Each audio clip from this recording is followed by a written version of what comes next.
Hello दोस्तों, नमस्कार। स्वागत है आपका आज की इस क्लास में, जहां पर हम लोग पढ़ने जा रहे हैं what is a web server. Web server क्या होता है, वेब सर्वर में क्या काम किया जाता है, वेब सर्वर का उपयोग किस जगह पे किया जाता है, क्यों किया जाता है, कैसे काम कर सकते हैं इस पे, क्यों आवश्यक होता है, इन सारी चीज़ों के बारे में विस्तृत रूप से आपको आज की इस क्लास में जानकारी देने जा रहा हूँ। तो बिना देरी करे हुए शुरू करते हैं आज की इस क्लास को। Let's begin.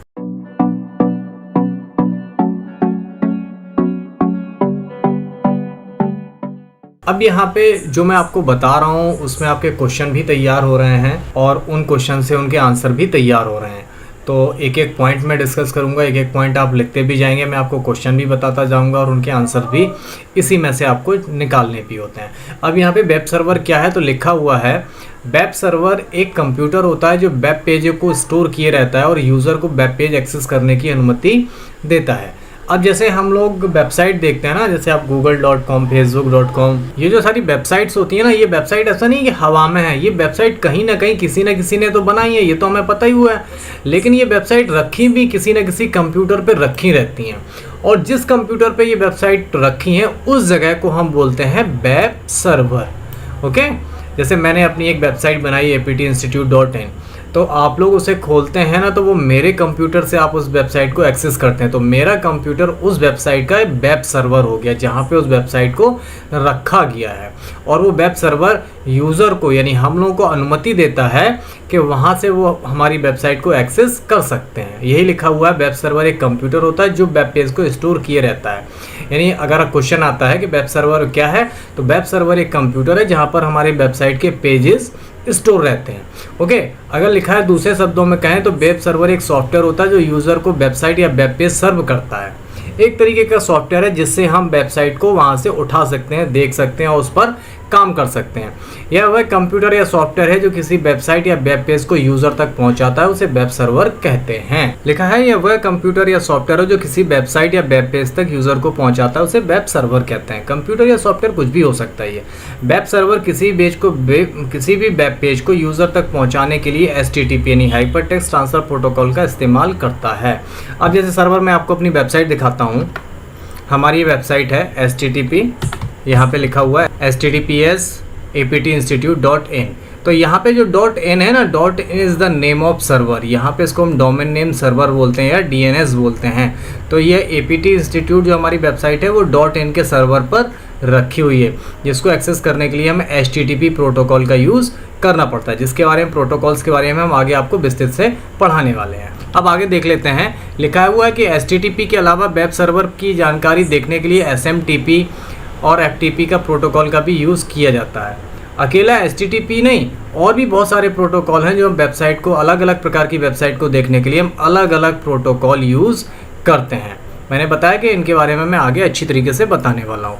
एक वेब सर्वर का मुख्य काम होता है कि वेब पेज को स्टोर करना, वहाँ पे स्टोर करके रखता है, उन वेब पेज को यूज़र के सामने डिस्प्ले करता है, और इसके अलावा इनका काम वेब पेज को सुरक्षा प्रदान करना भी होता है। अब जैसे हमारी ये वेबसाइट है, तो जहाँ पे ये रखी हुई है, जिस सर्वर पे ये रखी हुई है, तो वहाँ पे इस वेबसाइट का मेंटेनेंस भी हो रहा है। कोई इसको हैक ना कर ले उसकी जिम्मेदारी भी इस वेब सर्वर की है, और जो भी अन्य प्रक्रियाएं हैं कि यूज़र जल्दी खोले, जल्दी ढूंढ के मिल जाए उसको, ये सारी चीज़ें इस सर्वर की रिस्पॉन्सिबिलिटी होती हैं। इसके लिए हमें एक चार्ज भी देना पड़ता है, पैसे भी देने पड़ते हैं। यूज़र वेब सर्वर के द्वारा स्टोर किए गए वेब पेज वेबसाइट के लिए रिक्वेस्ट करता है, और वेब सर्वर इस रिक्वेस्ट को एक्सेप्ट करके यूज़र को वेब पेज प्रदान करता है। उदाहरण के लिए आप वेब ब्राउज़र में aptinstitute.in को टाइप करते हैं और वेब सर्वर आपकी रिक्वेस्ट को एक्सेप्ट करके आपको वेबसाइट डिस्प्ले कर देता है। अब जैसे यहाँ पे मेरा गूगल क्रोम खुला है और मैं यहाँ पे अपनी वेबसाइट का नाम डाला और मैंने सिंपल इंटर प्रेस किया, तो सर्वर ने हमारी वेबसाइट को ढूंढ के हमारे सामने रख दिया। ये हमने सर्वर से रिक्वेस्ट करी, और रिक्वेस्ट करने के बाद उसने मुझे वेबसाइट खोल के दिखा दी। ये वेब सर्वर का मुख्य काम होता है। ओके, अब यहाँ पे एक लाइन लिखी हुई है, प्रत्येक वेब सर्वर का अपना विशेष IP एड्रेस होता है। इसी IP एड्रेस की मदद से हम वेब सर्वर की पहचान भी करते हैं। जो वेबसाइट का नाम है ना aptinstitute.in, ये हमारे लिए है। ये जो अल्फ़ाबेट लिखे हुए हैं, जो अक्षर लिखे हुए हैं, ये सिर्फ हमारी आइडेंटिफिकेशन के लिए कि हम इनके मदद से वेबसाइट को खोलते हैं। क्योंकि हमें बहुत पहले से ये पढ़ाया गया है कि कंप्यूटर कभी भी अक्षरों को नहीं समझता, ABCD नहीं समझता, वो अंकों को समझता है।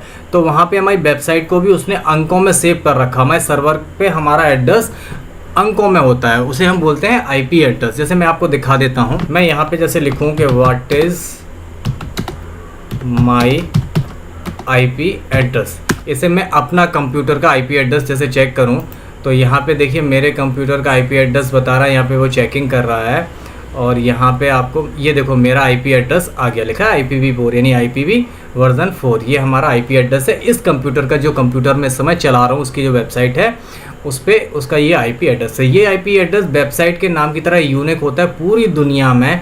ये जो आईपी एड्रेस है ना वो किसी भी अन्य वेबसाइट का नहीं हो सकता है। इसे हम बोलते हैं आईपी एड्रेस। लिखा है सबसे पहले वेब सर्वर का आविष्कार टिम बर्नर्स-ली ने 1989 में किया था। टिम बर्नर्स-ली को हम इसलिए वेब सर्वर का आविष्कारक मानते हैं। ओके, देखते हैं अगली स्लाइड। अब लिखा है कि वेबसाइट के सर्वर के प्रकार कितने प्रकार के होते हैं। जैसे पहला सर्वर का नाम है Apache HTTP servers, internet information server. सबसे पुराना जो सर्वर है ना वो अपाचे HTTP, बड़ा इजी है और बहुत जल्दी इंस्टॉल कर सकते हैं। इस पर वेबसाइट को बनाना बड़ा आसान होता है, इस पर सिक्योरिटी भी बहुत होती है। इसी प्रकार के हर प्रकार के सॉफ्टवेयर हैं जैसे internet information server, Nginx web server, light speed web server. इस पर हम अपनी जो हल्की फुल्की वेबसाइट होती हैं जिनको हमें तेज़ स्पीड में रखना होता है वो हमें लाइट स्पीड वेब सर्वर पर बनाते हैं। लाइट TPD है, जिक्सा सर्वर है, सन जावा सिस्टम है। बैंकों की वेबसाइट हैं वो सन जावा सिस्टम पे ज़्यादा बनाई जाती हैं। तो ये सारे अलग अलग प्रकार के सर्वर हैं जो अलग अलग प्रकार की वेबसाइट का डाटा रखने के काम में आते हैं। अब देख लेते हैं इनके विशेषताएं क्या होती हैं। लिखा हुआ है वेब सर्वर में हाइपर टेक्स्ट ट्रांसफ़र प्रोटोकॉल का इस्तेमाल और वेबसाइट और वेब पेजों को सर्व करने के लिए किया जाता है।